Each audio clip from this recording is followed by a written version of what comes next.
It is therefore no surprise that policymakers continue to emphasize that in order for our nation to grow at high single digits or double digits, supporting domestic production and expanding our non-oil export base is no doubt critical. We would admit that there are other constraints to the growth of the agricultural and manufacturing sectors, such as logistics and electricity challenge. However, I am indeed glad that the government is working on addressing these constraints with the rollout of new rail infrastructure and the reconstruction of major arteries such as Lagos-Ibadan Expressway, the Abuja-Kano Highway, and the Second Niger Bridge, and a range of others that will eventually be unfolded. This would help in no way in reducing the cost of transporting goods and raw materials across various parts of the country. Our analysis on the constraints to growth is what has influenced the policy priorities of the Central Bank of Nigeria and the creation of our intervention programs, such as the Anchor Borrowers Program, the Commercial Agricultural Credit Scheme.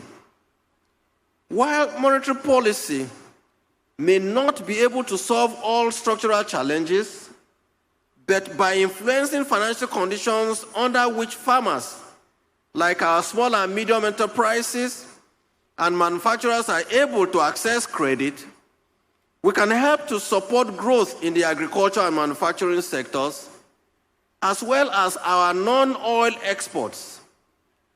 These measures can provide meaningful support to the efforts of the government, which are aimed at promoting more sustainable growth of our economy. It will also ensure that our economy is less susceptible to changes in oil price. I recognize that some of our policies have been construed as protectionist in nature, and I agree that they have indeed been protectionist.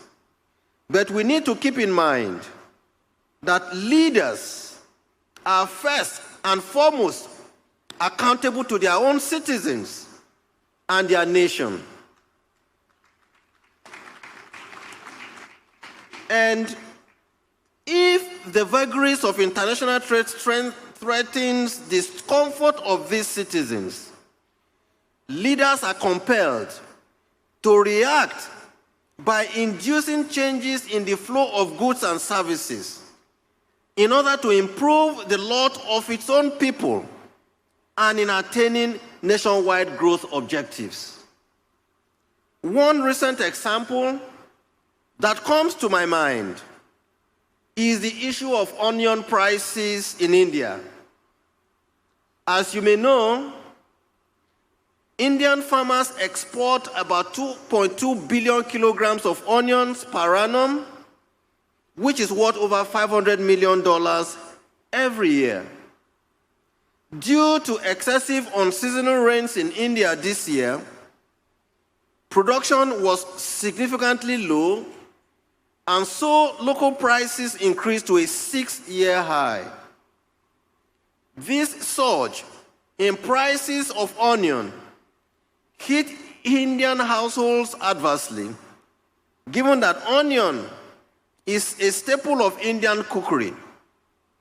It also led to significant pressure on inflation in that country. So what did Prime Minister Narendra Modi's government do? Last month, the government insisted and banned the export of onions from India until further notice, with the immediate result being more onions for local consumers at rapidly decelerating prices, putting a dent to headline inflation.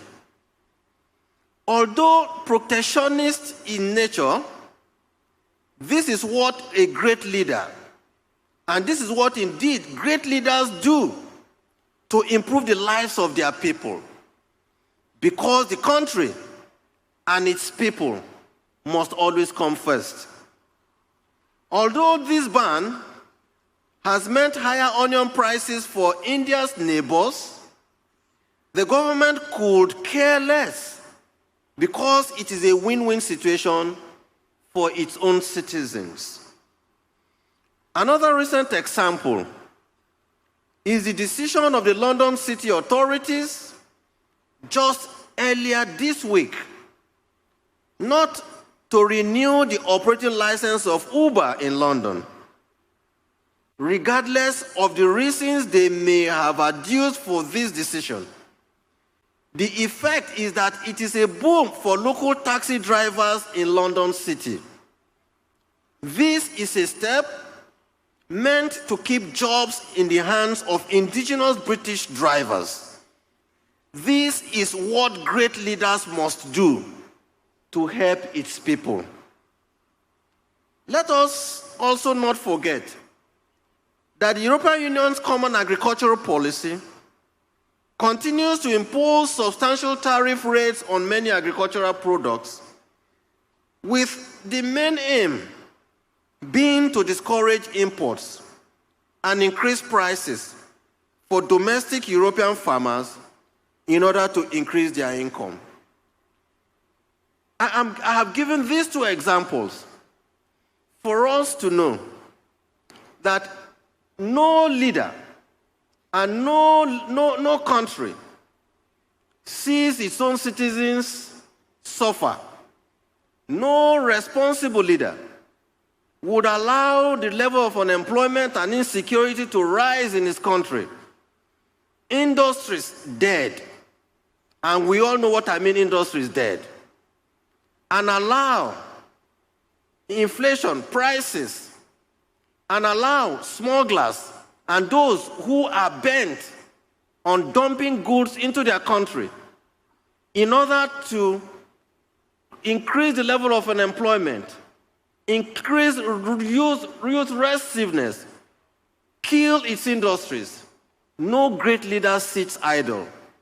And that is the reason the Monetary Policy Committee of the Central Bank, even at its meeting held this week, came out very, very strongly to say that the Monetary Policy Authority supports Nigeria government's border protection. And I think any right-meaning Nigerian, anybody who wishes that the level of unemployment in Nigeria must reduce, any right-meaning leader who means well for his country or for Nigeria today, who wishes to see our industries grow, you do not have a choice but to support the decision of the Nigerian government to protect its borders. All these examples I have cited are gentle reminders that policymakers must concentrate their efforts on making their own citizens lead better lives and worry less about their neighbors. Worry less about your neighbors. Think about your children first before you think about a neighbor. This is exactly where the CIBN and the Monetary Policy Authority stand today on the current border closure. And given that it has created jobs for our people, it is creating jobs for our people, particularly for our rural communities, where close to 65% of our people reside, and it is leading to the resuscitation of our local industries in Nigeria. There we will stand.